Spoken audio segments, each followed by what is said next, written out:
Je vous propose aujourd'hui une première vidéo d'une série de 4 sur l'enseignement explicite. L'enseignement explicite, c'est une pratique pédagogique qui permet de lever le voile sur les non-dits, sur les consignes générales qui sous-entendent plusieurs étapes.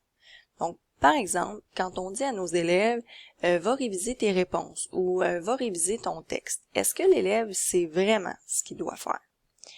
C'est une pratique qu'on va utiliser pour enseigner une démarche. Par exemple, comment accorder un adjectif, comment vérifier la cohérence d'un texte, comment clarifier un mot, comment planifier une lecture ou une production écrite. Vous voyez en bas la flèche sur laquelle c'est écrit « autonomie de l'élève ». À un bout, c'est écrit « moins » et à l'autre bout, c'est écrit « plus ». L'enseignement explicite, c'est une pratique qui fait en sorte que l'enseignant est très présent au début. Et il va accompagner l'élève vers l'autonomie en lui transférant graduellement la responsabilité de la tâche. Donc, comment on fait pour faire ce transfert graduel-là de la responsabilité? Ben, c'est en donnant de la rétroaction précise et appropriée aux élèves. Puis comment on fait ça? Une rétroaction précise et appropriée, ben, ce sera l'objet d'une autre capsule. Donc, quand on est à l'étape du modelage, l'enseignant est très présent. Il va faire la tâche à la place de l'élève.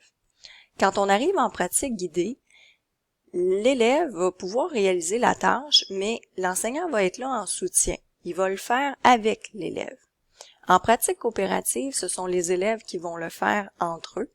Et à la pratique autonome, les élèves vont pouvoir faire la tâche seuls. Aujourd'hui, on va traiter uniquement du premier maillon de la chaîne de l'enseignement explicite, on va parler uniquement du modelage. Donc, qu'est-ce que c'est un modelage? Bien, c'est une verbalisation du discours intérieur qui est nécessaire à la réalisation d'une démarche. Ça veut dire quoi? Ça veut dire que vous allez dire à voix haute toutes les étapes par lesquelles vous devez passer pour réaliser la tâche que vous voulez proposer à vos élèves. Ça s'appelle de l'enseignement explicite, ça veut dire que nos étapes doivent être explicites. Il faut pas qu'au final, on dise, ben en fait, quand j'ai dit telle chose, il fallait que mon élève comprenne que ce que j'étais en train de faire, c'est telle chose. Ben, il n'y aura pas besoin de déduire rien l'élève. Ce qu'il va avoir observé, c'est ce que vous allez avoir dit directement. Donc, ça donne accès à ce qui se passe dans la tête d'un expert quand il réalise la tâche. Donc, en d'autres mots, ça permet à l'élève de connaître les attentes. Et là, l'élève va pouvoir se dire « Ah, ben quand mon enseignant me dit de planifier ma production écrite, il s'attend à ce que je fasse toutes les étapes que je viens d'observer. » Donc, un modelage a 3 éléments incontournables. Le premier, ben, c'est de donner une intention d'écoute aux élèves. Donc, les élèves, pendant votre démonstration, ils sont pas inactifs. On va leur donner une intention précise. On va leur dire ben, vous allez entendre ce qui se passe dans ma tête quand je fais telle chose. Votre but, c'est de noter les étapes par lesquelles je passe pour faire cette chose-là. Le deuxième élément incontournable, ben, c'est la verbalisation de la démarche cognitive. Donc, ce qu'on a vu avec la définition. On va essayer de ne pas dépasser 5 minutes parce qu'au niveau de l'attention des élèves, ben, ça pourrait baisser progressivement si votre modelage se prolongeait. Et autre chose importante, ben il faut s'en tenir au script. Donc, ce que je veux dire par là, c'est que un modelage, c'est pas improvisé. C'est minutieusement préparé par l'enseignant qui doit faire la liste précise des étapes qu'il veut illustrer pendant son modelage et il doit limiter ses interventions aux étapes qu'il a choisi d'illustrer. Donc, par exemple, si je suis en train d'illustrer comment on fait pour se questionner quand on lit un texte littéraire, ben, on doit pas faire des arrêts pour clarifier des mots, parce que c'est pas l'objet de la démarche, puis les élèves, ce qu'ils vont retenir, c'est que, ben, quand on se questionne pendant une lecture, ben, il faut clarifier des mots, alors que c'est pas ça. Dernier élément, ben, c'est la construction de l'aide-mémoire. Vous avez donné une intention d'écoute au début aux élèves. Et là, ça va être le moment où vous allez faire le retour. Vous allez demander aux élèves, ben, qu'est-ce que vous avez noté comme étape? Qu'est-ce que j'ai fait? Et là, on va co-construire la liste des étapes. Super important de ne pas remettre une liste d'étapes toute faite aux élèves. Parce que avoir une liste d'étapes, ça ne garantit pas du tout la compréhension de la démarche. Meilleur exemple que je pourrais vous donner, si on se faisait donner la liste des étapes précises qu'il fallait faire pour réaliser une chirurgie, ben je crois pas qu'on pourrait y arriver si on n'avait pas vu personne faire cette chirurgie-là et si on n'avait pas pu nous-mêmes faire la chirurgie sous la supervision d'un mentor qui nous aurait donné de la rétroaction. Ça aurait été impossible. Donc, on la co-construit avec les élèves. Donc, je vous propose maintenant de voir un exemple de modelage. Le modelage que je vous propose, c'est comment produire une inférence pendant une lecture. Je vous donne donc l'intention d'écoute. Vous devez noter les étapes par lesquelles je passe pour produire une inférence pendant une lecture. Mon cher Martin. OK, bon, c'est une lettre, il y a une signature, c'est écrit « Ton fidèle Max ». J'ai reçu hier une lettre de Griselle. Elle me dit qu'il s'en faut de peu pour que je devienne fière de ma petite sœur. Elle a le rôle principal dans une nouvelle pièce qu'on joue à Vienne et les critiques sont excellentes. Elle me demande de tes nouvelles, Martin, avec beaucoup d'amitié. Plus la moindre amertume de ce côté-là. Ah, ben, je vais m'arrêter ici.